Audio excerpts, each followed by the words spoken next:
Okay, so I've had a ridiculous amount of caffeine today to the point where I'm reaching a state of calm. I'm on my third cup of coffee and I've already had a rock star and I've only been up for about 4 hours.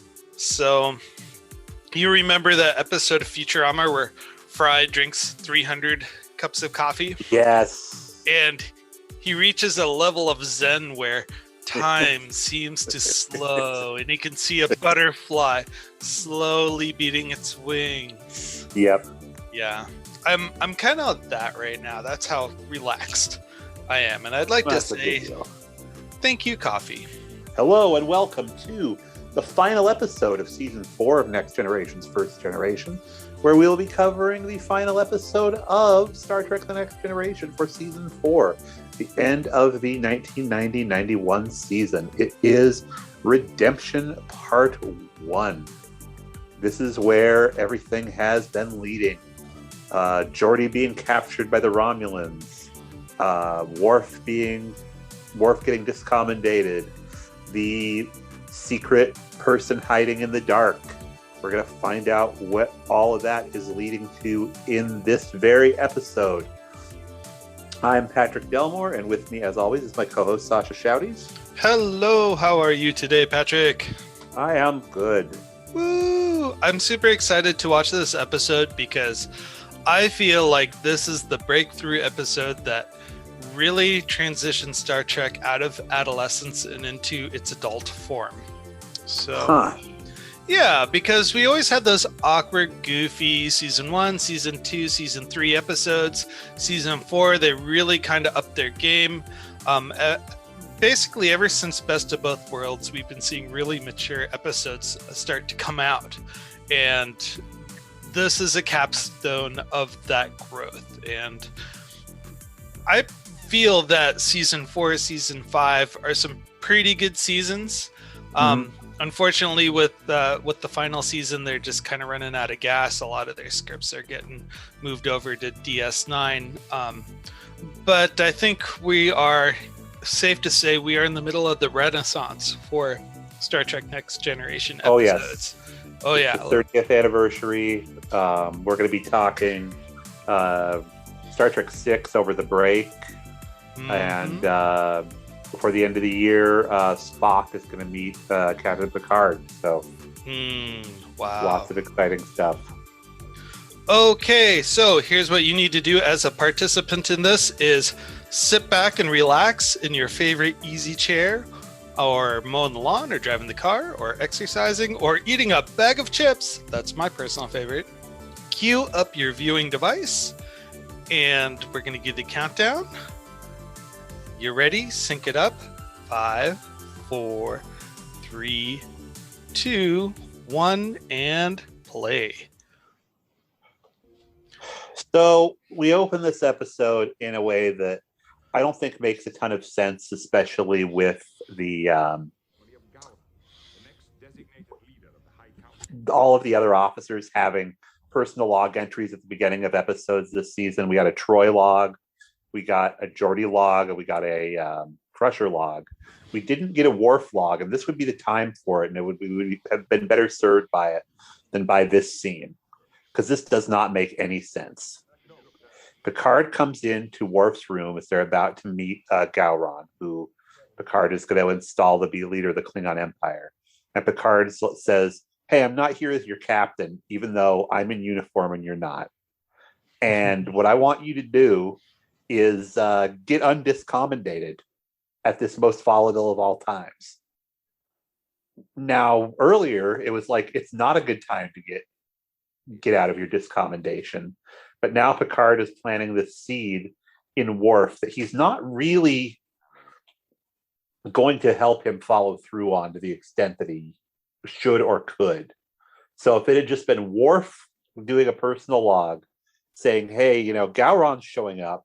I'd like to have some part in the Klingon Empire. I think I'm going to work on getting my discommendation revoked." That would be fine. But this just doesn't make sense. Why Picard is doing this with him right now? I actually believe that it's a further demonstration that Worf has no agency in his own life, that it's just other people he respects telling him what to do. The Yep. Empire tells him what to do. The politicians tell him what to do. Picard tells him what to do. Everybody is imposing these values on Worf, and he's just kind of along for the ride because it syncs up so nicely on how he wants to follow a strong leader. There we are. That's a beautiful shot with the Klingon battle cruiser there, flying parallel with the Enterprise. Now, originally, this was supposed to be a season 3 finale, not a season 4. But because Best of Both Worlds were there, kind of was hard to fit it into the continuity of the storyline and the production. Though it seems a little odd that we waited so long between when the Chancellor passed away and now Gowron is finally going into power. So if you remember that, there was a big to-do about who's in charge. Yeah, but that gave us some room to have some good build up for the Romulans in this season, both how people were acting in the Drumhead and the Geordi episode. Mm-hmm. Okay, so this episode came out June 17th, 1991. This is the 99th and 100th episode. It depends on how you count it. So this is a 2-part episode, or this is 2 episodes shown at 2 different times because it's part 1, part 2. But that's a big deal. They've hit 100. I believe that this script here was written by Ronald D. Moore, directed by Cliff Boyle. Yeah, so I mean, we've really come a long way in Star Trek. 100 episodes is no laughing number. They're ready. They know what they're doing. Yes, these 2 episodes have been cut together as a full movie and can be reviewed as such on Letterboxd, where I review films. And after watching today for this recording, I will have logged it 3 times. Wow. I've lost count in my lifetime on how many times I've seen this. I haven't seen it that many, except in recent years. I do remember watching this with my dad and being super bored. I mean, he would get excited about certain things that happened, but not me. Oh, there's good old Commander Bug Eyes himself. So this is the rules here do not make a lot of sense. No. So it turns out that Lursa and B'Etor want to challenge Gowron for this position. They're going to turn out to have a son by Duras, who Worf killed. Mm-hmm. I guess because Worf got discommendation, he doesn't get credit for being the guy that killed Duras. When Gowron's going through the ascension, they talk about how all of his enemies are dead. Well, his big enemy was Duras, who Worf killed, but the sisters are still there, and so is this kid. So really, it doesn't seem like Gowron has put in all of the work to get into this position. Now, when you say that it took us over a season to get here, mm-hmm. we could believe easily that Gowron was off killing all of his challengers. That he was kind of making political maneuvers in order to get to this position where he can be sworn in. Okay, I'm really surprised Ronald Moore wrote this, because it would be a more exciting episode if we had hard rules about what's going on here, and we don't. We have very soft rules that get contradicted every time the plot needs to contradict those rules with not a lot of explanation. Well, it's funny that you mentioned that, because Gene Roddenberry was not a fan of the premise of this episode, because it's a war story, and they'd have to go in really deep with the Klingons, and they were going into a situation where they had to create a lot of direction and placing emphasis on Worf, and it's just it's forcing a lot of development on a character that we really only kind of halfway got there. Like I think this kind of puts the icing on the cake on who Worf will be moving forward. Now here's where Worf tells Gowron that it was the Duras that betrayed everybody at Kittimer, not Worf's father. And Gowron believes him once he says he has proof, mostly because it'll help Gowron. If it couldn't help Gowron, Gowron wouldn't care at all. Now, I think what they should have done is had the scene with Whoopi Goldberg happen before this. That could have gotten him moving. It makes more sense than Picard telling Worf he should have this conversation. Because sadly, we've set this up, like you said, his agency was taken away. He's brought this up with Duras. I love this look where he's like, "Are you lying to me, Worf? Giving you the eye here."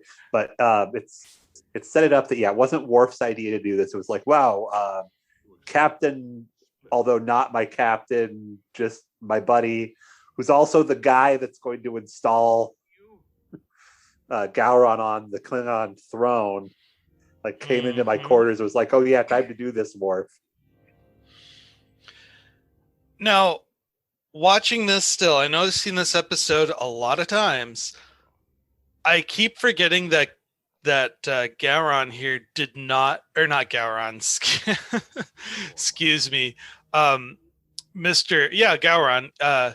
I'm surprised that he didn't know about Worf's basically the cover-up conspiracy. I keep forgetting that because we were watching that episode where that conspiracy happened, and and that's when Gowron had won that contest, more or less, because of the results of that episode. Yeah. Good old Bug Eyes, Robert O'Leary, or Riley. O'Reilly. Yeah, he's great.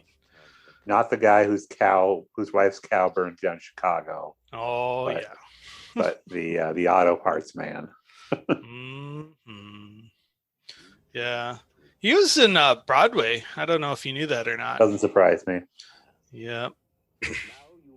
So my next question is, Klingon loyalty is so fickle. So Worf comes in and basically drops a big political bomb saying, "Did you know about the secret? Did you know it was actually me that covered for you, and that your enemies that you're tracking right now just happen to be vulnerable to this information?" And Gowron's like, "What? You have proof? I totally believe you now." It's in a matter of 30 seconds, that conversation has changed the course of Klingon politics, more or less. So this is a weird conversation.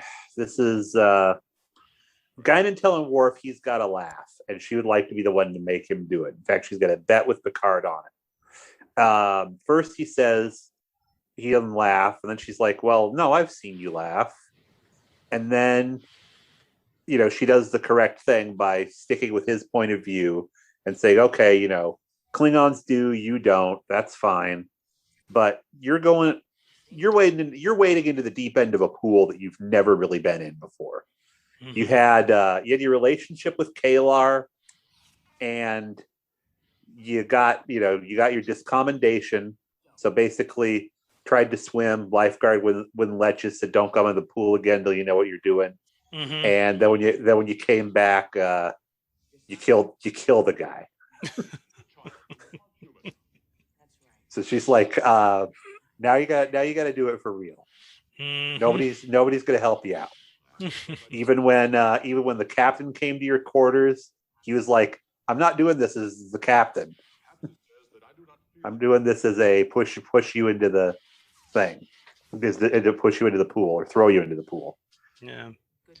I see this more of a conversation from Guinan saying that you're not a very Klingon. You're not very socialized. Right. You don't act right. Like it. Yeah, it's like you grew up with humans and you don't have a good identity about you. You're not quite Klingon and you're not quite human. He's right in the middle. And she softly tells him, "Your little boy, if you run into him again, is going to be real disappointed with you. Oh, and how right she was. Yeah, he's not going to be getting out of it what he wants to and possibly needs to get out of his relationship with his dad. Of course, we didn't know at this time that Alexander would be coming back, but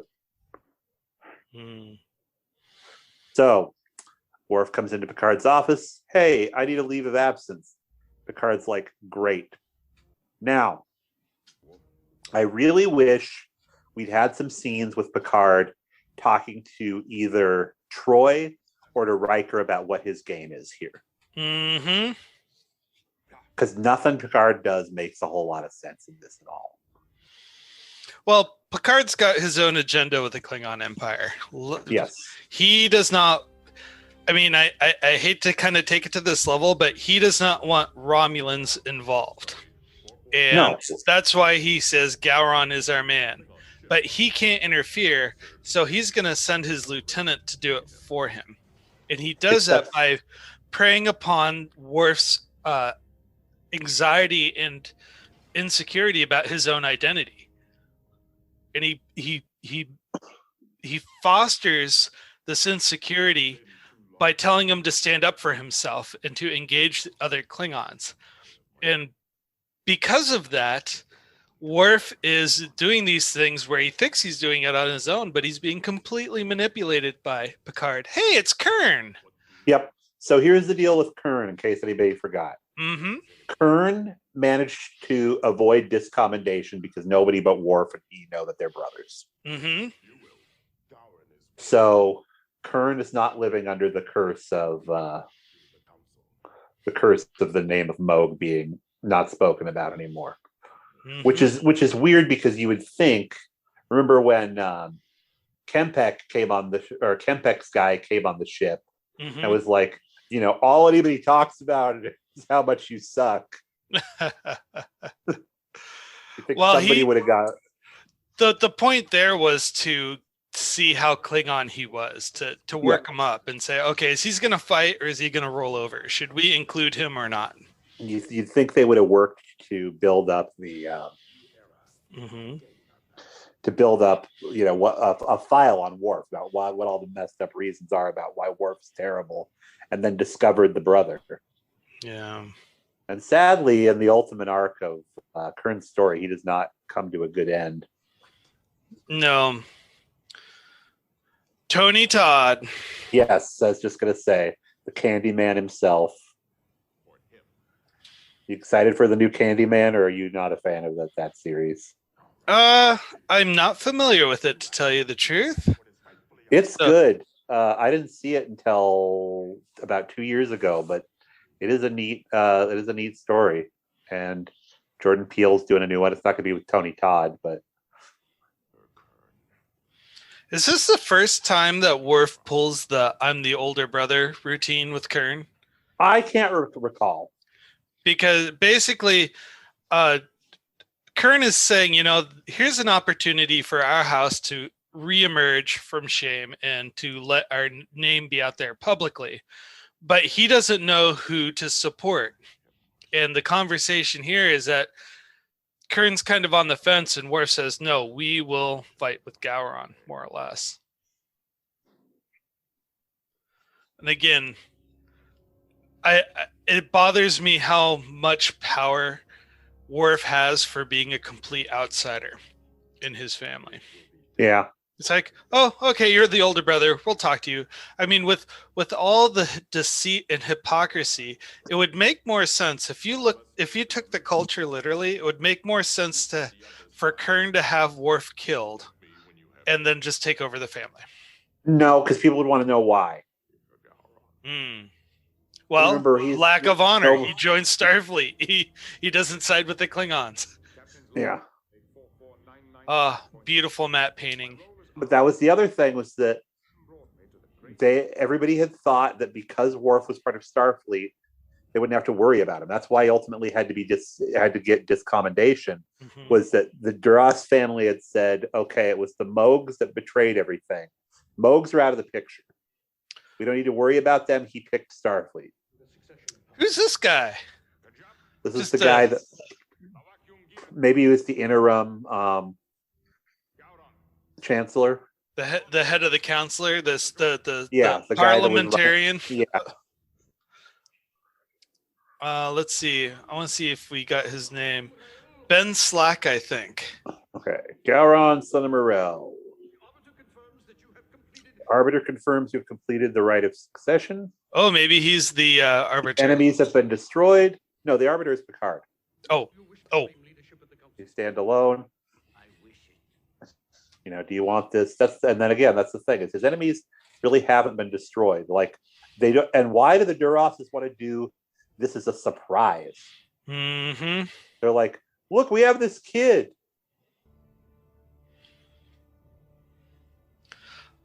I'm just shocked that Starfleet is okay with Picard doing this. Maybe because they trust him to walk that line without getting too out of control. And it helps. And it helps with the alliance. Like, I don't think anybody but Picard could do this at this time. Yeah, I mean, again, it's their the Klingon Empire is part of the Federation at this point. They're not the enemy. However, they have been allied with a big enemy, which is the Romulans. Mm-hmm. Now that can't happen again. But the thing of it is, and again, this needs to be explicit and not just implied. If the Klingons made the decision to partner with the Romulans, that might be okay, depending upon what their treaty and being involved in the Federation is. Mm-hmm. Well, one time they were allies, I believe, and then the Romulans? Yeah, the Klingons and the Klingons and the Romulans, I think, at one time were allies. Oh, no, they totally were. Yeah, and that's how they got the cloaking device, and then through some deceit, it fell apart. So here's Lursa and Bator. Batal? Yeah. Lursa and Bator. Bator. They're wearing red. I've never noticed that before. I've never known them to wear red. Do you think that the boobs underneath their boob plates are prosthetic Klingon boobs, or those are actually their boobs? I don't know. I believe that they're real boobs. So Barbara Marsh, who so uncomfortable. Who played Lursa, has passed away. I don't know if you knew this or not. I did not know that. August 11th, 2019, at age 65. That's a shame. Yeah. She was in BC, just up the road from us. Huh. And then Gwyneth Walsh is Bator. She is still active and alive. About 64, 65 years old. So they were our age back then, late 30s. I know, right?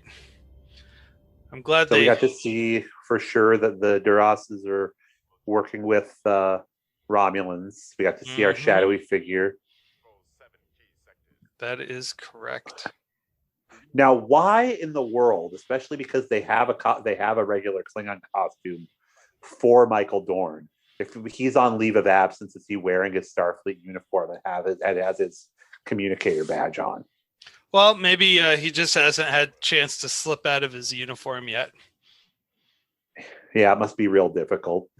Mm-hmm. So now they're doing a little bit of research into the Kittimer attack, which really upsets Picard, because it's like, okay, because you did this not as a Starfleet officer, anybody who wants to see the Federation database on Kittimer gets to. Mm-hmm. I have to go out and say all of our records are available, which is totally the responsible thing to do. He probably still would have if anybody had asked to see them. But now he has to, wave the flag and go, Gowron's guy came over.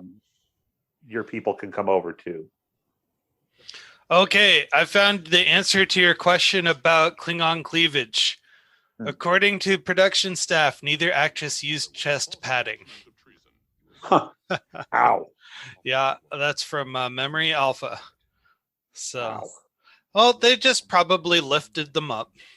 Yeah. I must convince you that I am a merry man. Yeah. So I see this as a public records disclosure, and I think Mhm. Worf can walk that line because he's directly part of this. He influenced events. Do you think he owns that information? Yeah, I mean, again, I feel like he would have just held on to. He would have had his own records, like whatever version of safe deposit box there is for this moment. And I mean, Picard had to expect this because remember, he went in and was like, "Hey, man, not the captain, but time for you to get undiscommendated." But Mm-hmm.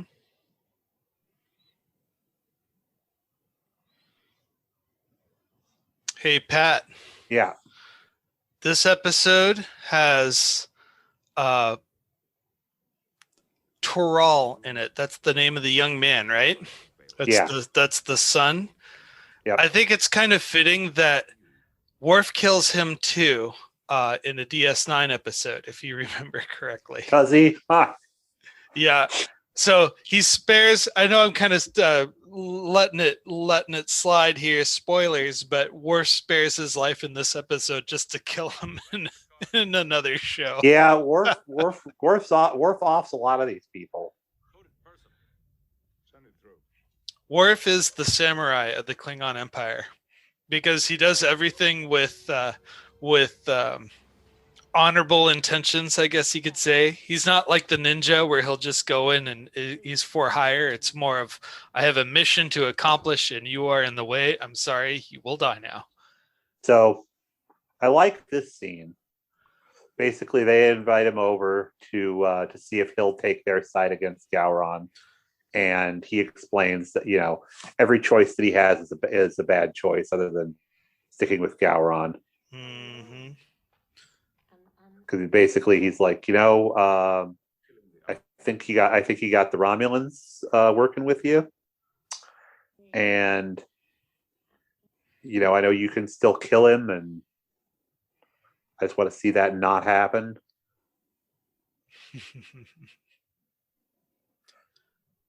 They're so, touchy with him. I love that he compliments them on the tea before he leaves.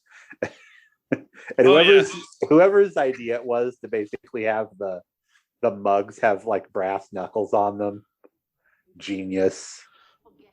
Well, everything about Klingon architecture is about utility, Spartanism, and fighting. So if you can get all three into a coffee cup, there you go. Mm-hmm.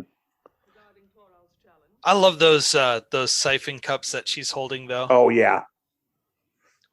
I never noticed this tea kettle before. I'm getting way too into this. Did you ever see the movie The Court Jester? No.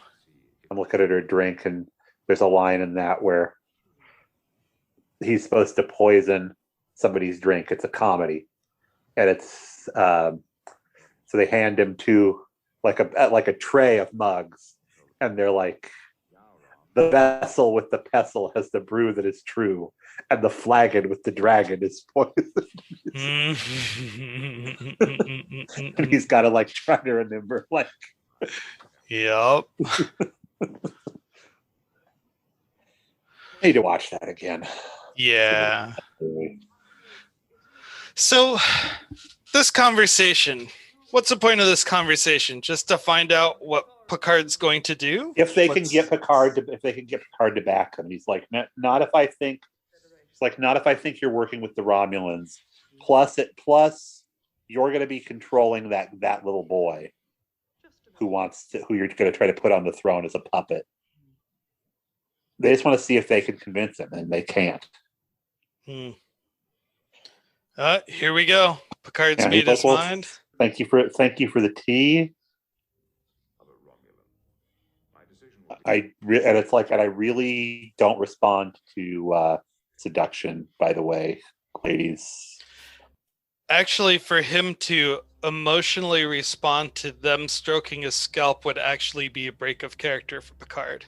Because he does not want to demonstrate his position for anything, whether he's liking it or hating it, until the very end, where he says, "Hey, you've done this with the skill and mastery of a Romulan," which is a huge insult.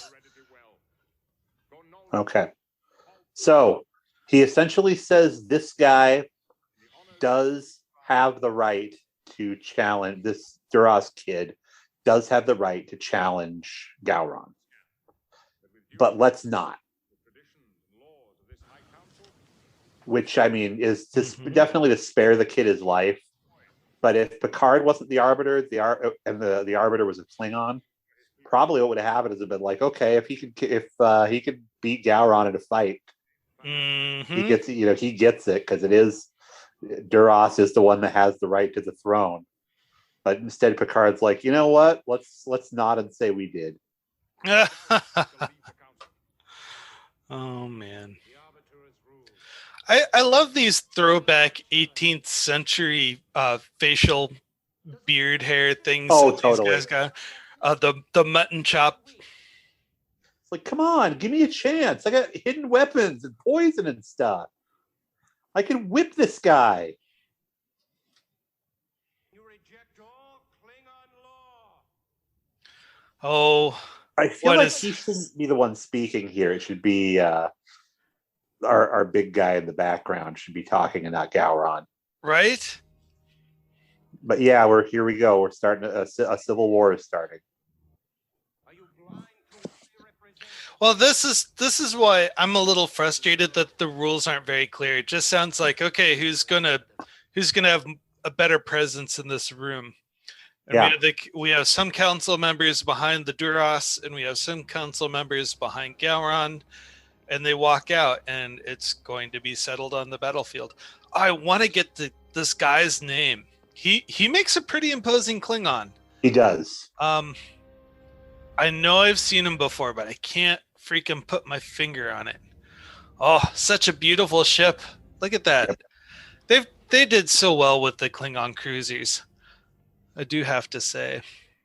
And Worf is still in his Starfleet uniform. Okay, I was correct. That guy's name is Katal. Okay. He is the interim leader. Yeah, he's like who Denethor was in Lord of the Rings. Exactly. And if I remember, Katal was played by Ben Slack. So this is a big gamble that Worf does here. Yeah, well, yeah. He lets him know that Kurn is his brother. Mm-hmm. So he must be pretty damn sure he's gonna get back his family name, because if he doesn't, Kurn is screwed too. Mm-hmm. And it would have been nice to have seen Kurn be like, no, you can tell people I'm your brother. I will, I'll accept the consequence. But instead, Worf's like, no, I'll throw this guy under the bus on a gamble. This is Worf's only card he can play. If Gowron says no, thank you, that's it. He's done. There's no reason that he would say no, thank you to getting a bunch of ships. That's true. So how can you disguise the family name of a whole bunch of ships? That's what I want to know.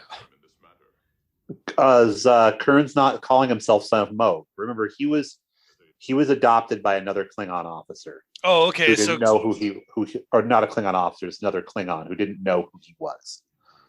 So we don't know too much about Kurn's family history before that Worf and him reunited. Or it's wait, kind of a mystery. Maybe it was. Now I'm just trying to pull threads, but maybe it was he wasn't even on Khitomer. He was left at home with a nurse or something. I don't remember anymore. Yeah. And then the beta canon doesn't help either. Oh, here we go. The war has started. Actually, we should look up what Kurn's deal was. Okay. Before this. I'll get started on that. Yeah. That shouldn't be too hard. Yeah, and Picard can't do anything. He wants to help. Yeah, this is technically a civil war at this point. The only way Picard could plausibly interfere is saying, break off your attack. We have one of our crew member on that ship. Let us beam him off, and then you can resume. Yeah, but he's not, because he's on a leave of absence. Yep. And Worf just calls back, I'm done with my leave of absence. I remember when these battle scenes were exciting and fast and my adrenaline was pumping. Mhm. Now it's like, oh, look at that. That's cute. The camera's shaking. Their primary life support has failed, sir. That's got to be one of the hardest things in, if you're a military leader, is like, well, I can't do anything, but I don't want to stand here and watch people get killed, so I'm just going to walk away. Yeah. I would say that. Of course, to take us safely away from the combat area. Hop in, boss. My goodness, I'm having a hard time finding that information, my friend. Leader of the Empire, shouldn't we help him? If we go to the aid of the border, Has the internet finally let me down? civil war. What about Worf?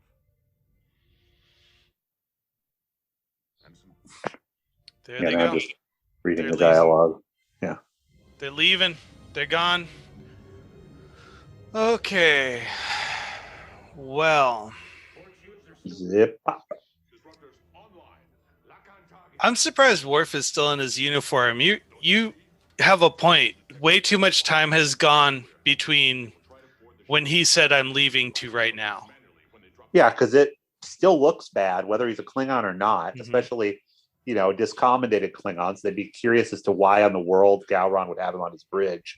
I mean, he hasn't communicated with anybody with Worf in the background, but still, it's a really, really terrible look to have Worf standing behind in his Starfleet uniform. So there was a family friend of Moog, and his name was Lorg, or Lorgh, and he was the one who raised Kern. Okay. Was Kern on Kittimer, though? I believe so. After Kern's family was apparently killed at the Kittimer massacre, Lore raised Kern as his own son and did not tell him his true parentage until he'd reached the age of ascension. Yeah, Okay. that checks out. Okay. Okay, so it doesn't actually say if Kern was on Kittimer or not. Oh yeah, no, he was not. So what happened was Moog left for Kittimer and basically said, "Hey, watch my kid." Yeah, I'll take Worf with me. Mm-hmm. So this, so that the Starfleet engineer can find him and take him home and raise him. Quickly than I anticipated. We shouldn't underestimate them again. Wow. Meet us at the Great Hall. This is something that I didn't understand as a kid, and I'm glad Worf brought it up, is that even though that there is now a civil war, you can still go into a bar and drink with your enemies. Mm-hmm. And it doesn't matter.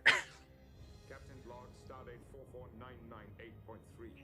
That's what's messed up, is it's like people from similar cultures will do that during a war. I mean, the combatants particularly are forced, are just forced to fight each other. What's sad is that you don't hear a lot of stories about people that are from completely different cultures getting together and doing, combatants from completely different cultures getting together and doing that during a war. You always hear about the Christmas truces in World War I, or how when what is it? We had when America had German POWs, the Germans could come and drink with the American soldiers and with the white American soldiers, whereas the black American soldiers had to sit on the bus and drink. And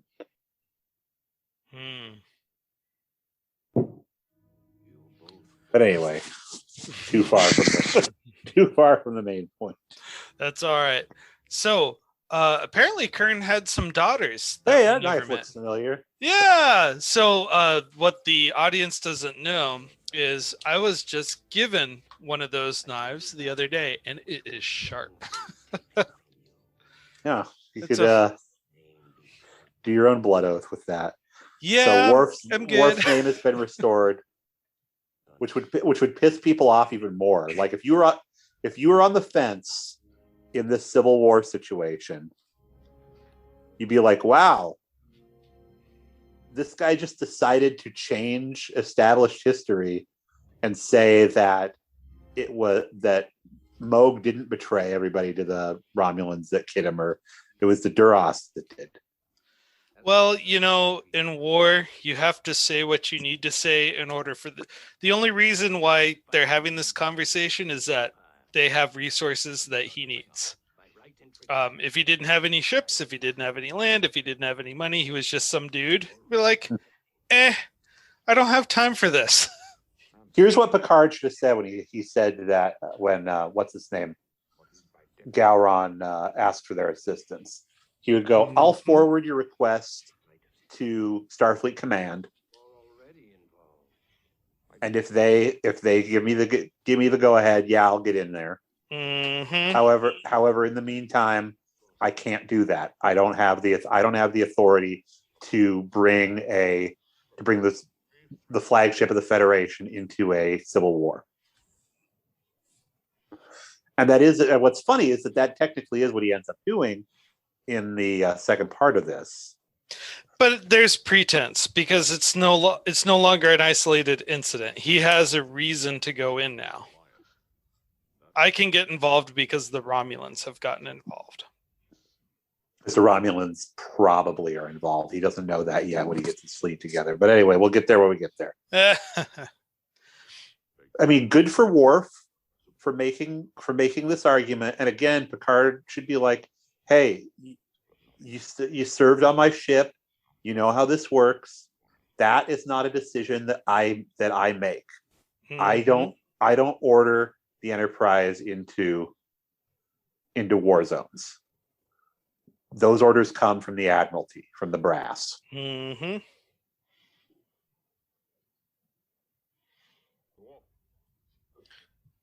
So recalls Worf to duty, and Worf resigns. Mm-hmm. Which again, way too easy.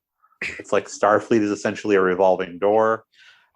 Worf's status between Starfleet and the Klingon Empire is like a Costco membership. It's like you have it, then you quit. Then you have it, and then you quit. Yeah, he would have been. I wonder if this comes up in beta canon. It's like Section 31 would really want to have Worf. Oh, well, especially much more so than Bashir. Right? Well, at least for that relationship between empires. Well, Worf can be so manipulated. All you have to do is get him on a "for the good of the Empire" trope, and then they'll do whatever you want him to do. In fact, I think he's a nationalist to a fault. Worf? Yeah. No, he's loyal to people, not to his country or his planet or wherever he's from. He's loyal to Kern. He's loyal to. See, they had a costume for him. Mm-hmm. This is what he should have been wearing this whole time.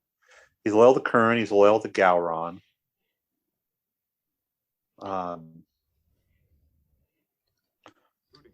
I think Picard makes a speech here about, I like what is human about you more than what's Klingon about you, where it's like, come on, man, with the mixed signals.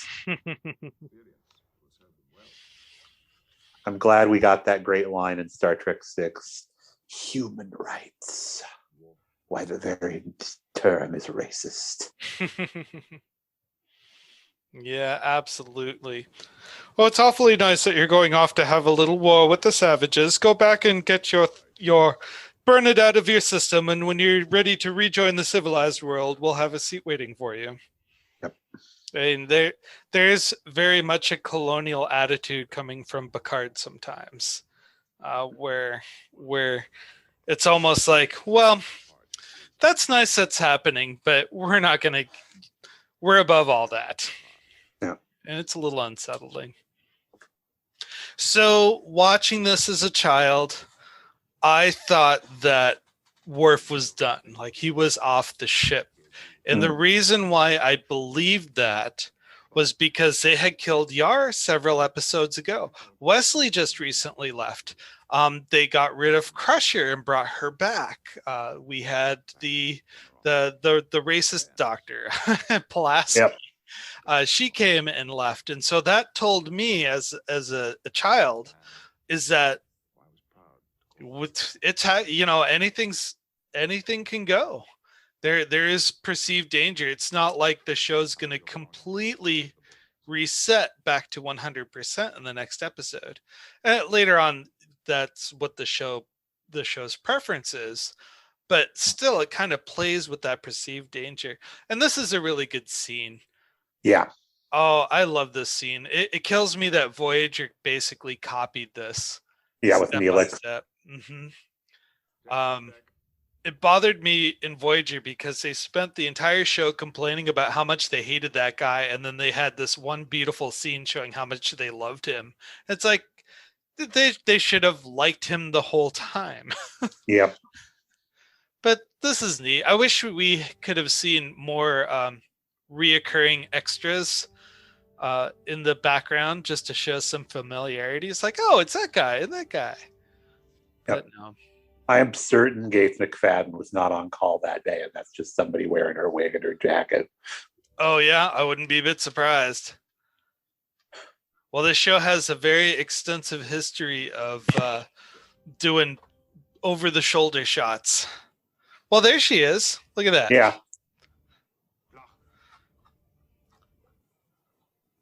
Where's all his stuff? Floating past the Mortis. Missed it by that much. Who's Toral? That was the name of the son, right? The son of Duras. Yeah. Okay. I'm looking at the list of names. I'm like, wait a minute. It's like, well, I guess we'll never see Worf again. Finally, we can install a chair behind that station. Card's like, do I send mixed messages? I think that there was a CGI Enterprise for the HD. You can always kind of tell because the saucer section of the CG Enterprise is a little bit bigger than the one on the model. Huh. There's Nicholas Kepros, Mr. Morale, our Romulan. Look who it is. It's Sela. What? Hey. What? This is her first stepping out of the shadows, right? Yeah. Yeah. To be continued. So this is next season. For the story arc of Sela, this is the third installment, in case you were wondering. So if you remember, it was yesterday's Enterprise. Then it was the episode we just recently saw with Geordi, where he's being brainwashed. Yep. And then this one. And I think we're going to see more of her in the part 2 of this. Yep, and then the following season. But now we have come to the end of season 4. What the heck? I had a lot of fun, man.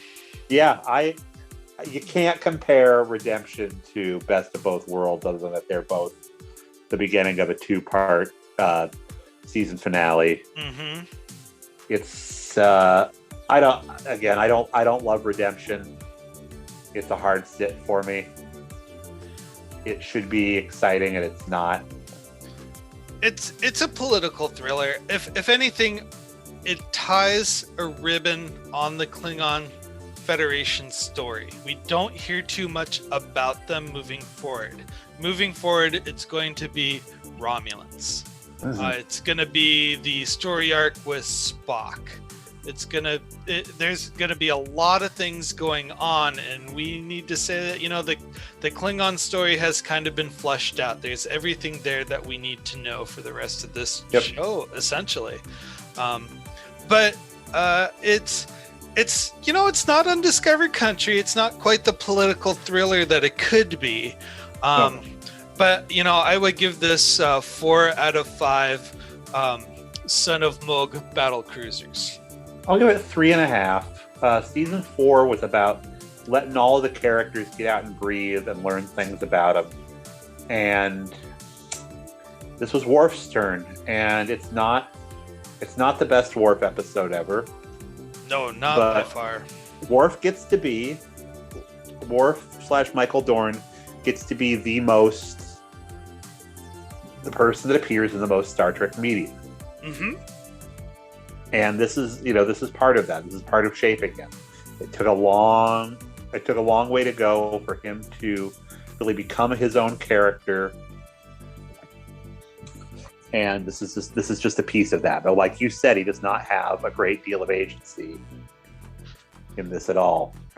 Well, that's the big joke with Worf, is that he never really has much control over anything until someone puts a weapon in his hand and an opportunity to kill somebody. He's totally getting punked at every turn. I'm looking forward to, continuing to go through the novels and how he was characterized in those. And it's interesting because they certainly seed his relationship with Troy way back in the novels before it happened on the show. So I think that's a pretty good cutoff point. Thank you so much for listening along. Through the magic of radio, we'll be quickly recording part 2 of Redemption, but alas, you will have to wait until September 23rd, 2021. We will have Undiscovered Country coming up, and we'll make sure to have a lot of fun for you there on past episodes. We've got lots of movie reviews. So just go ahead and enjoy what is out there on our next gen, first gen pod email. Give us a shout out and see if there's anything you would like us to cover or watch or talk about. You got anything to throw in for the good, Pat? Oh, we'll see you in September. Woohoo! Have a good day. Why am I interviewing you guys? So you're the guest. So Sascha, what is Star Trek Hi, Next Generation? I'm the guest. So Sascha, what is Star Trek Seek us out at Next Generation's First Generation at iTunes, Google Play, and YouTube. Music credits include Electric Car by Poddington Bear, Broke for Free, As Colorful as Ever, Star Song by Lee Rosevere, audio engineering by Sascha Shouties, Chief Meme Maker and episode cover credit goes to Matthew Kirshner. Logo and graphic art design credit goes to David Clawwitter. And special thanks to Patrick Delmore for working with other podcasts to make sure the good word gets out. If you'd like to email the show, you can email us at nextgenfirstgenpod@gmail.com. I've been Patrick Delmore. And this is Sascha Shouties. Thank you very much for listening and have a wonderful day. Good night.